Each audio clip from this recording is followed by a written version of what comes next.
নমস্কার বন্ধুরা, আশা করছি আপনারাও ভালো আছেন, আমিও ভালো আছি। আজকের বিরিয়ানি স্টাইলের চিকেন কষা আমি এই পদ্ধতিটা আজকে রান্না করছি, আপনারা দেখতে থাকুন। প্রথমে আমি কড়া বসিয়ে তেল গরম করে এলাচ দিয়ে দিলাম, তারপরে আমি পেঁয়াজ দিয়ে দিলাম। এরপরে আমি সেই পেঁয়াজ আর টমেটো পেস্ট করে রেখেছিলাম সেটাও আমি তেলের উপরে দিয়ে দিলাম। আমি তারপরে হলুদ দিলাম না, আমি লঙ্কা গুঁড়ো দিয়ে দিলাম। তারপরে আমি টক দই দিয়ে দিলাম। দেখুন সেই মশলাটাকে আমি কিভাবে কষাচ্ছি। মশলা থেকে কষিয়ে কষিয়ে যখন তেল ছেড়ে যাবে তখন আমি মাংসগুলো দিয়ে দিলাম। মাংসগুলো দিয়েও আমি আবার সেই কষাচ্ছি।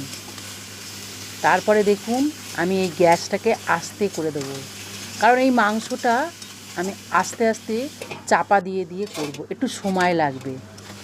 আমি দেখুন নাড়াচাড়া করে নিয়ে আবার সেই ঢাকাটা দিয়ে চাপা দিয়ে দিলাম। তারপরে আমি আবার ঢাকা দিলাম। আবার দেখুন আমি সেই গ্যাসটাকে আস্তেই রেখেছি। কি সুন্দর মশলা থেকে তেল ছেড়ে গেছে। এই মাংসর তরকারিতে আমি কিন্তু হলুদ দিইনি। আপনারা দেখতে থাকুন আমি কিভাবে কষিয়ে কষিয়ে সেই মাংসটাকে আবার ঢাকা দিলাম। তারপরে আমি কিন্তু গ্যাসটাকে আস্তে করে রেখেছি, কারণ এই মাংসটাকে পুরো গ্যাসের ফ্লেমটা আস্তে দিলে রাখলে পারে সুন্দরভাবে মাংসটা তৈরি হবে। তাই আপনারা দেখতে থাকুন। আমি আবার সেই বিরিয়ানির মশলাও দিলাম, আবার ওটাকে নাড়াচাড়া করে নিয়ে আমি এটাকে আবার নামিয়ে নিচ্ছি। আপনারা দেখুন এইভাবে করে খাবেন, আপনাদেরও ভালো লাগবে, খুব সুন্দর খেতে লাগবে।